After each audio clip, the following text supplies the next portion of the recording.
இந்த கலந்துரையாடலை மேற்கொள்கின்ற காரணம், ஒரு குடும்பமே ஒரு பல்கலைக்கழகமாக மாறி இருக்கின்றது. பல நாட்டில் இருக்கின்ற பல பல்கலைக்கழகங்களில் படித்த மாணவர்கள் ஒரே குடும்பத்தில் இருப்பது உண்மையில் மிகப்பெரிய ஒரு சாதனைக்குரியது. அந்த சாதனைக்குரிய தந்தையை நாங்கள் இப்போது உங்களுக்கு அறிமுகம் செய்வதில் நாங்கள் பெரும் மகிழ்ச்சி அடைகின்றோம். அஸ்ஸலாமு அலைக்கும் சார். ஆம், நீங்கள் ஹாமிது லப்பை மதனி அவர்கள்.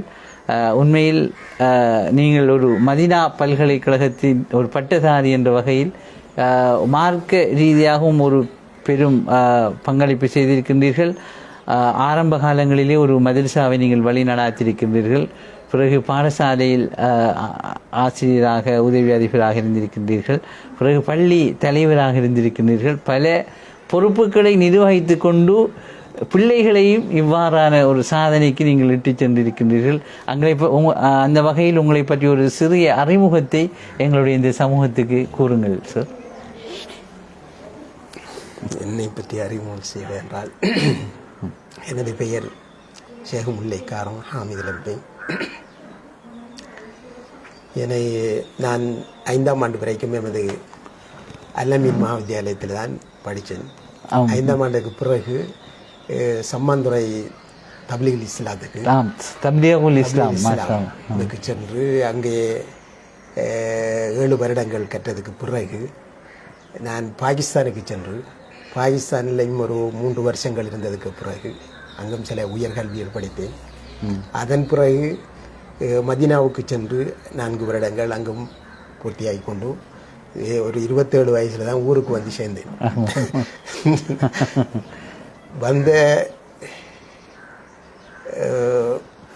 வந்து என்னால் முடியுமான மார்க்க பணிகளை நான் எனக்கு செய்ய வேண்டும் என்ற ஒரு ஆசையில் நான் படிக்கின்ற போதே ஒரு அரபு கல்லூரியில் ஆசிரியராக இருக்க வேண்டும் என்ற உணர்வோடு தான் படித்தேன். ஒரு சிறந்த ஒரு ஆசிரியராக இருக்க வேண்டும் என்ற உணர்வோடு தான் அந்த அரபு கல்லூரிகளில் நான் படித்துக் கொண்டிருந்த நேரத்தில் நான் நினைத்து செயல்பட்டு கொண்டிருந்தேன். ஊருக்கு வந்ததுக்கு பிறகும் நிறைய மாணவர்களை இங்கிருந்து மதரசாக்களுக்கு அனுப்பியிருக்கின்றேன். அதே போல் ஜாமியா நலுமியா அந்த காலத்தில் ரகாமத்தில் ஜாமியா நலுமியாண்டா என்னன்னு தெரியாத ஒரு நிலை இருந்தது. அந்த நிலையிலையும் கூட நான் ஜாமியா நலுமியாவுக்கு ஒரு முக்கியமான ஒருவரை கொண்டு போய் சேர்த்தேன். அதே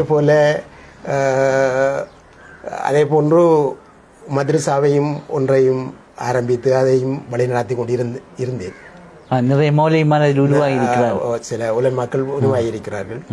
தற்போது அந்த அரபு கல்லூரியை நடத்தி கொண்டிருப்பவர்களும் அந்த மதரசாவில் உருவான எனது மாணவர்கள் தான். மாஷா அல்லாஹ். உண்மை ஒரு மார்க்க அறிஞர் என்ற வகையில் நீங்கள் இவ்வளவு பணிகளோடு பிள்ளைகளையும், உண்மையில் உங்களுடைய பிள்ளைகள் எல்லா வகையிலும் நல்ல மார்க்க சிந்தனைகளில் இருக்கின்றார்கள். உண்மையில் இவர்களை இதுவரைக்கும் 8 பிள்ளைகள் பல்கலைக்கழகத்துக்கு ஈடுபட்டிருக்கின்றார்கள். எனவே இவர்கள் படிப்பிப்பதற்கான பொருளாதார நிலைமைகளை நீங்கள் மேற்கொண்ட அந்த செவ்வாய் பண்ணின அந்த முறைகளை எங்களுடைய நேயர்களுக்கு சொன்னால் உண்மையில் ஒரு பெரும் உதவியாக இருக்கும். உண்மையிலே அல்ஹம்துலில்லாஹ், பிள்ளைகளை படிப்பிப்பதற்கு நிறைய பணம் தேவை இருக்கிறது என்பதை உணர்ந்து நான் ஏற்கனவே சில வளவுகளை வாங்கி போட்டிருந்தேன். படிப்பதற்கு எனது பிரதேசத்தை பொறுத்த மட்டிலே அந்த நேரத்தில் அதாவது கல்வி பொதுத்தர உயர்தரத்தில் இந்த விஞ்ஞான பிரிவு இல்லை, படிக்கக்கூடிய வாய்ப்பு இல்லாமல் இருந்தது. அந்த நேரத்தில் நான் கல்முனை சாய்ரா காலேஜிலையும் அங்கே பாலிகா மற்றும் அந்த அல்மனார் இந்த மருதமனை பாடசாலைகளையும் கொண்டு போய் விட்டு அந்த பிள்ளைகளை படிப்பித்துக் கொண்டிருந்தேன். அந்த செலவுகளை எல்லாம் ஓரளவுக்கு சமாளிப்பதற்காக வேண்டி எமது பிரதேசத்தின் பொருளாதாரமாக இருக்கின்ற விவசாயத்தை ஓரளவுக்கு செய்து அவைகளினால் நான் எனது பிள்ளைகளுடைய கல்விக்கான செலவுகளை செய்து கொண்டிருந்தும், சில நேரங்களில் இந்த வளவுகளை ஒரு சிலர்கள், அதாவது வளவுகள்ங்கிற நேரத்தில் வீடு கட்டக்கூடிய காணி அவைகளை வாங்குவதற்காக சிலர்கள் வந்து என்னிடத்தில் நான் வீடு கட்ட போகிறேன், எனக்கு ஒரு வளவு தாங்கன்னு சொல்லுவாங்க. நான் அவங்களுக்கு அந்த வளவை கொடுப்பேன். நான் அந்த நேரத்தில் எனக்கு அந்த வளவை விற்க வேண்டிய அவசியமே இருக்கிறதில்லை. ஆனால் இந்த பிள்ளைகளுக்காக வேண்டி எந்த பிரச்சனையும் வந்துடக்கூடாது, கல்வியில் எந்த பிரச்சனையும் வரக்கூடாதுன்றதுக்காக வேண்டி அதை உடனே கொடுத்து நான் அது பேங்க் அக்கௌண்ட்டில் போட்டு வைத்துக் கொள்வேன்.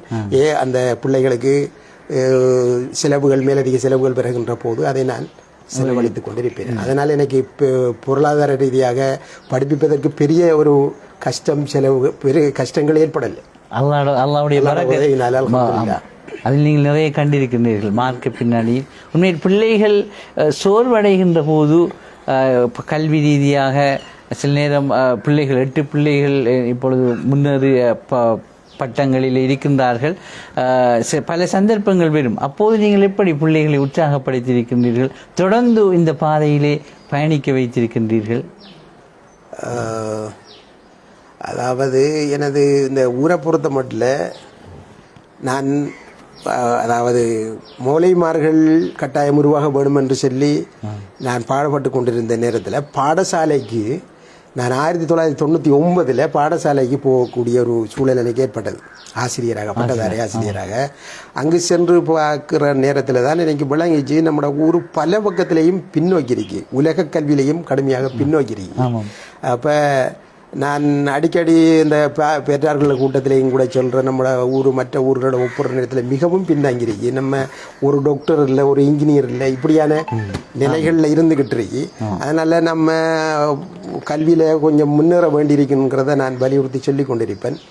கடைசியாக எனது பிள்ளைகளையும் ஏதோ நாம் இது படிப்பிக்கணும் என்ற உணர்வு அதுக்கு பிறகு தான் இன்னைக்கு வந்து அது தொடர்ந்து நான் இனி முதலாவது மகனாகிய அந்த முகமது நஜா அவர்களையும் கொண்டு போய் சாயராக்கு கொண்டு சேர்த்தேன். அதுக்கு பிறகு மற்ற பிள்ளைகளையும் அந்த துறையில் கொண்டு சேர்த்தேன். நான் எல்லா பிள்ளைகளும் பெரும்பாலும் நாங்கள் அந்த படிக்கணுங்கிற அவங்க விரும்புகிற துறையில் தான் நாம் கூட கொண்டு போக வேண்டிய ஒரு நிலை இருக்குது.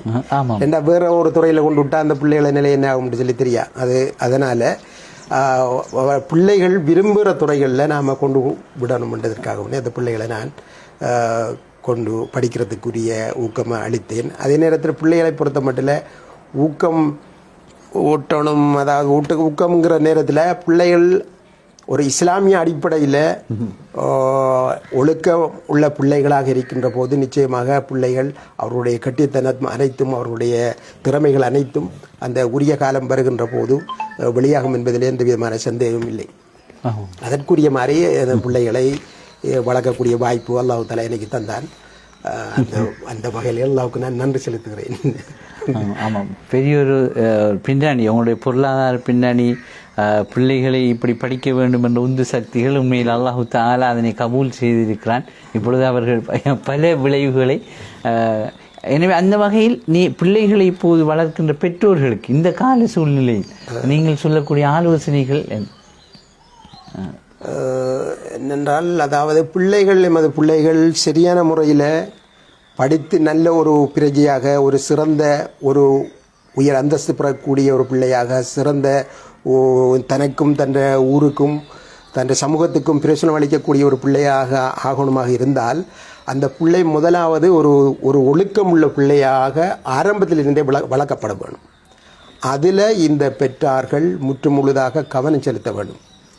அடுத்தது அந்த பிள்ளை ஒரு மார்க்க பின்னணி கொண்ட, மார்க்கம் தெரிந்த, மார்க்க உணர்வுள்ள ஒரு பிள்ளையாக அந்த பிள்ளையை நாங்கள் வளர்க்கின்ற போது தான் நிச்சயமாக அந்த பிள்ளை எதிர்காலத்தில் ஒரு சிறந்த ஒரு அறிஞனாக, ஒரு பட்டதாரியாக, ஒரு டாக்டராக, ஒரு இன்ஜினியராக, ஒரு லோயராக அப்படி வரக்கூடிய வாய்ப்புகள் நிறையவே இருக்கு. அதுவும் உரிய முறையில் அந்த பிள்ளையை நிச்சயமாக நமக்கு இந்த உலகத்திலையும் பிரயோஜனம் அளிக்கும், மறு உலகத்திலையும் பிரயோஜனம் அளிக்கக்கூடியதாக இருக்கும். ஆனால் அந்த புள்ள கட்டாயம் ஆரம்பத்தில் இருந்தே மார்க்க பின்னணியை உள்ள பிள்ளையாக ஆக வேண்டும். இதுக்கு உதாரணத்துக்கு நான் எந்த பிள்ளைகளை மட்டும் நான் சொல்கிறதுக்கு இல்லை, இந்த இறக்காமத்தை பொறுத்த மட்டும் மகது சலவி நான் நடத்தி கொண்டிருந்தேன். இந்த கிருதி கட்டங்களில் சில இஸ்லாமிய வகுப்புகள் நான் நடத்தி கொண்டிருந்தேன்.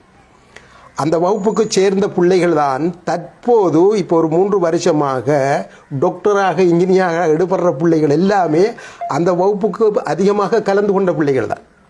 அந்த பிள்ளைகள் ஏதோ இஸ்லாமிய ஒரு உணர்வோடும் இதோடும் இவரும் அதே நேரத்தில் இந்த மகனும் அதே மாறி அங்கு படித்தவர் தான். இந்த முறை எடுபட்ட இன்னொரு இன்ஜினியர் எடுபட்ட அவரும் இவரை வகுப்பு தான், அங்கு செலவில் இருந்தவர் தான். இதே மாதிரி இதுக்கு முன்னே உள்ள வருடங்கள்லையும் அதிகமாக வெளியான அந்த உயர் இதுக்கு எடுபட்ட பிள்ளைகள் எல்லாமே பெரும்பாலும் செலவில் இருந்த பிள்ளைகள். அதுக்கு காரணம் என்னன்னு சொன்னா அந்த பிள்ளைகிட்ட மார்க்க உணர்வு இருந்ததுனால அந்த உரிய நேரத்தில் அந்த பிள்ளைகளுக்கு அந்த ஒழுக்கமான ஒரு சூழலில் அந்த பிள்ளைகள் வாழ்ந்த காரணத்தினால அது அதனுடைய திறமையை வெளி காட்டக்கூடிய இடத்துல வெளியாக்கக்கூடிய வாய்ப்பு அந்த பிள்ளைகளுக்கு கிடைக்குது. இல்லைன்னு சொன்னால் வேற கவனக்கலைப்பாங்கள் அந்த பிள்ளைகளுடைய தலைகளுக்குள்ள நுழைஞ்சி அது ஒரு பிள்ளையான எவ்வளவு கட்டித்தனம் இருந்தாலும் ஒரு வித்தியாசமான தோற்றத்தில் சரியான முறையில் அது அதனுடைய திறமையை வெளிப்படுத்த முடியாத நிலை உருவாகுது. எனவே மார்க்கம் உள்ள ஒழுக்கம் உள்ள பிள்ளைகளை உருவாக்கும் போது ஆரம்பத்திலிருந்தே நிச்சயமாக இந்த பிள்ளைகள் சிறந்ததாக வரும் என்பதை நான் கூறிக்கொள்கிறேன். அனுபவம் விளைவு எல்லாவற்றிலும் அது உண்மையான ஒரு விஷயமாக நாங்கள் காண்கின்றோம். இறுதியாக சார், நீங்கள் ஒரு ஓய்வு பெற்ற ஆசிரியர் என்ற வகையிலும் ஒரு அரபு கல்லூரியை வழி நடாத்தி பல மௌலைமார்களை உருவாக்கி இருக்கின்றது என்ற வகையிலும் எங்களுடைய இந்த ஊருக்கு நீங்கள் ஆரம்பத்தில் குறிப்பிட்டது போல் எங்களுடைய இந்த சமூகத்துக்கு நீங்கள் என்ன சொல்ல விரும்புகின்றீர்கள்? சமூகத்துக்கு சொல்வதாயின் எமது பிரதேசம் கல்வியில் நிச்சயமாக முன்னேற வேண்டும்.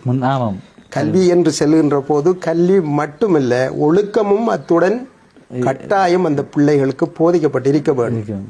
அப்படி இருக்கின்ற நேரத்தில் நிச்சயமாக எமது பிரதேசம் மிக வேகமாக முன்னேறும் என்பதில் எவ்விதமான சந்தேகமும் இல்லை. எனவே அதற்குரிய முயற்சிகளில் இருக்கக்கூடிய பெற்றார்கள் பிரமுகர்கள் அதற்காக முயற்சி எடுக்க வேண்டும் என்று சொல்லி கேட்டுக்கொள்கிறேன். ஆமாம் சார். நாங்கள் அனுபவங்களை பேசுவதென்றால் அதை நிறைய பேசிக்கொண்டு செல்லலாம். நாங்கள் எவ்வளவு நேரங்கள் இந்த விடயங்கள் என்றாலும் இது ஒரு பெற்றோர்களுக்கு பொதுமக்களுக்கு ஒரு விழிப்புணர்வு. நாங்கள் ஈமானோடு எங்களுடைய மார்க்கங்களோடு பிள்ளைகளை வளர்க்கின்ற நேரம் நிறைய விஷயங்களை சாதிக்கலாம். இன்று ஓரிரண்டு பிள்ளைகளை வளர்ப்பதற்கு படிப்பிப்பதற்கு கஷ்டப்படுகின்ற ஒரு சூழல் எங்களுடைய இந்த சமூகத்திலே இருக்கின்றது. அப்படிப்பட்ட ஒரு சூழலிலே சுமார் 8 பிள்ளைகள் இன்று இலங்கையின் நாலாபுறங்களிலும் இருக்கின்ற பல்கலைக்கழகங்களிலே படித்து பட்டம் பெற்றவர்கள் இருக்கின்றார்கள், படித்து கொண்டிருப்பவர்கள் இருக்கின்றார்கள், பல்கலைக்கழகம் செல்ல இருக்கின்றார்கள். எனவே நல்லதொரு குடும்பம் பல்கலைக்கழகம் என்ற வகையில் பல பல்கலைக்கழகங்கள் ஒரே வீட்டில் இருக்கின்ற இந்த விசேடமான இந்த குடும்பத்தை நாங்கள் இன்று சந்தித்திருக்கின்றோம். அதற்கு நீங்கள் ஒத்துழைப்பு தந்தமைக்காக உங்களுக்கு நன்றி கூறுகின்றோம் சார். ஜஸாக்குமுல்லாஹ் ஹைர். அந்த வகையில் இந்த கலந்துரையாடலை செய்வதற்கு எங்களுக்கு ஒத்துழைப்பாக இருந்த எங்களுடைய ஹாமித் மௌலவி சார் மதனி அவர்கள், அதே போன்று அவர்களுடைய மகன் ஜாத் சவாப், அதே போன்று குடும்ப உறுப்பினர்கள் சகோதரர்கள் எல்லோருக்கும் நாங்கள் நன்றி கூறி, அதே போன்று இந்த நிகழ்ச்சி தொகுப்பாளர் நிகழ்ச்சி தயாரிப்பாளர் எங்களுடைய AKP நியூஸ் பணிப்பாளர் இர்ஃபான் யூசுப் லப்பி, அதே போன்று எங்களுடைய இந்த இவைகளுக்கு துணையாக வந்த எங்களுடைய எப்போதும் எங்களோடு இருக்கின்ற மூத்த சகோதரர் தாஹிர் சார், இவர்கள் எல்லோருக்கும் நாங்கள் நன்றி கூறி, உண்மையில் இந்த சமூகம் விழிப்புணர்வு அடைவதற்கு இது நல்லதொரு சந்தர்ப்பம்.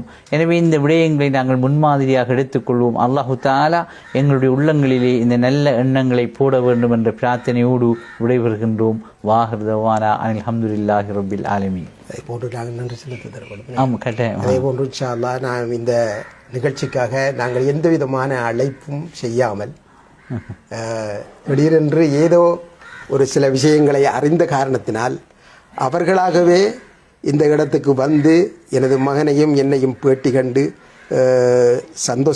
சந்தோஷப்படுத்தியதற்காக வேண்டி அவர்கள் என் சார்பாகவும் எனது மகன் சார்பாகவும் மற்றும் எனது குடும்பம் சார்பாகவும் இந்த ஊர் மக்கள் சார்பாகவும் உங்களுடைய நைசர் மௌலை அவர்களுக்கும் மற்றும் இங்கு வந்திருக்கக்கூடிய அதாவது அமைப்பாளர் அவர்களுக்கும் மற்றும் அவருடைய இணைந்து வந்திருக்கக்கூடிய அனைவர்களுக்கும் இதை நடத்தக்கூடிய அனைவர்களுக்கும் எனது நன்றிகளை தெரிவித்து விடைபெறுகிறேன். அஸ்ஸலாமு அலைக்கும்.